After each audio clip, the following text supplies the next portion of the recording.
Depuis la nuit des temps, le peuple de Djibouti et d'Éthiopie partagent une histoire séculaire basée sur des valeurs communes et une même identité culturelle. Les relations entre les deux pays prennent une nouvelle dimension économique, sociale et surtout culturelle avec l'inauguration le 9 mai 1917 d'une nouvelle ligne ferroviaire qui relie les deux capitales après 21 années d'un chantier titanesque qui aura connu plusieurs événements dramatiques pour certains et des rebondissements notamment financiers restés gravés à jamais dans la mémoire collective des deux pays. C'est une partie de notre histoire commune avec l'Éthiopie.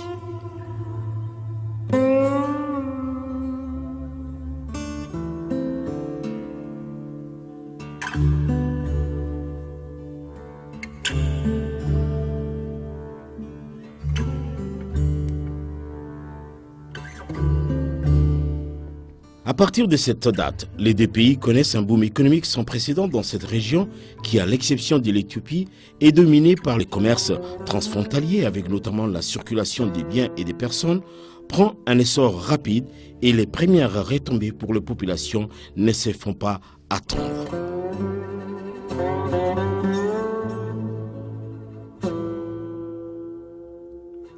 Le lancement des travaux du chemin de fer en 1897 intervient 10 ans après la naissance de la ville de Djibouti, capitale de la côte française de Somalie, et 9 ans après la création du port en 1888. Ainsi, la naissance du chemin de fer ajoute une nouvelle dimension à sa vocation de plaque tournante des échanges commerciaux dans la région, mais également comme la porte maritime de l'Éthiopie. Pour nous, ce traité était vital, car vous devez le savoir, le chemin de fer était concurrencé par la route d'Assab. Et si nous n'avions pas intéressé les Éthiopiens au fonctionnement de notre chemin de fer, en leur donnant 50% des parts, il est certain qu'au bout de quelques années, Djibouti serait mort. Comme est mort l'ancien port de Zeila, qui est notre voisin à 20 km d'ici, et qui est maintenant une vieille ville ensevelie sous les sables.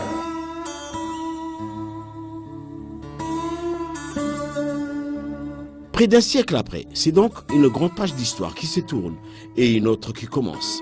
Les images des travaux du chantier de la nouvelle ligne ferroviaire sont d'ores et déjà historiques. Elles rejoignent au panthéon de l'histoire ferroviaire des deux pays l'année 1896 qui a vu le lancement des travaux du chemin de fer franco-éthiopien qui deviendra en 1981 le chemin de fer djibouto-éthiopien. C'est ensemble que les leaders des deux pays ont donné le coup d'envoi de la nouvelle voie ferrée. Nous sommes le 7 juillet 2013 à Nagad, lors de la cérémonie solennelle de pose de la première pierre du tronçon Djibouti-Galilée. Voici cette image qui restera de cette cérémonie. This image will undoubtedly remain historical because this is the advent of a new generation of a railway line which is electrical and modern, and this is what remains in history.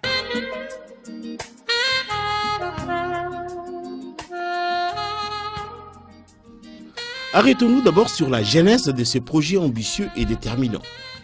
Compte tenu de la vétusté de l'ancienne ligne du C2 qui s'est avérée être en fin de cycle et qui ne répondait plus aux normes standards modernes, et après plusieurs tentatives de relance avec des partenaires internationaux non concluants, les deux pays changent leur fusil d'épaule, prennent le problème à bras-le-corps et affichent clairement leur volonté commune de faire aboutir un projet ambitieux et déterminant pour leur partenariat économique.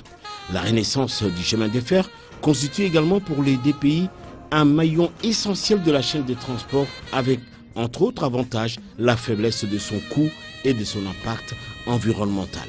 Cette volonté politique se concrétise en juin 2010 à Addis Abeba avec la signature d'un mémorandum pour la construction d'un nouveau chemin de fer.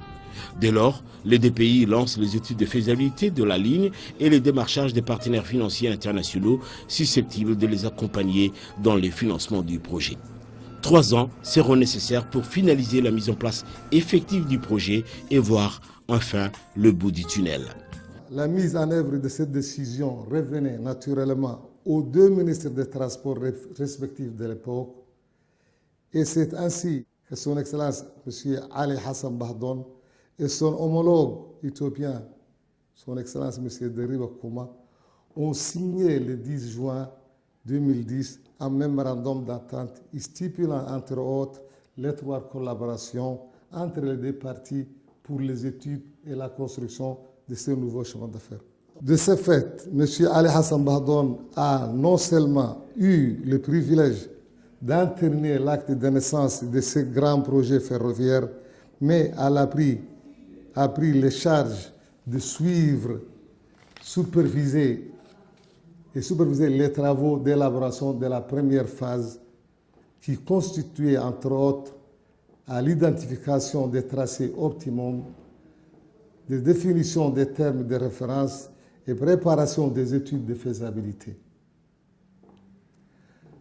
En 2011, son Excellence M. Mohamed Moussa Ibrahim Balala a pris les rênes du ministère des Transports et s'est attelé à son tour aux tâches non moins lourdes de vérifier, finaliser et valider les différentes études précédemment entreprises et nécessaires à la recherche de financement de ce projet. Le 22 mai 2013, le jour de gloire est enfin arrivé. C'est dans un grand hôtel de la capitale éthiopienne que l'accord de financement du projet est signé sous le haut patronage du Premier ministre éthiopien. L'intégralité des financements est assurée par la banque publique chinoise China Exim Bank qui octroie au DPI un prêt de 3,2 milliards de dollars pour un total de 757 km de voies ferrées réparties comme suit. 2,622 millions de dollars pour l'Éthiopie avec 657 km de lignes, 578 millions de dollars pour Djibouti avec 100 km de lignes. Parmi les intervenants au cours de cette cérémonie, le PDG de China Exim Bank a mis en relief le rôle déterminant que ce nouveau chemin de fer aura sur la promotion du développement économique, commercial et social entre les deux pays. Aujourd'hui, je suis heureux et honoré d'assister à ce moment historique des relations entre Djibouti, l'Éthiopie et la République populaire de Chine. Je suis convaincu que ce défi est issu d'une volonté politique de faire évoluer l'Afrique et de résoudre des problèmes tels que le manque crucial des infrastructures, le retard technologique ou encore l'incapacité d'utiliser les compétences des ressources humaines dans les stratégies de développement. La politique d'investissement de la Chine en Afrique est un projet à long terme qui englobe des domaines prioritaires comme les infrastructures, la transformation des ressources naturelles et les programmes éducatifs. Cette stratégie adoptée par la Chine est conforme aux demandes des dirigeants africains de rester maîtres de leur politique de développement. De quoi s'agit-il? Il s'agit de la construction d'une ligne de chemin de fer qui part du haut plateau éthiopien à Addis Abeba et qui aboutit au port de Doralé en passant par Nagad à une altitude 0.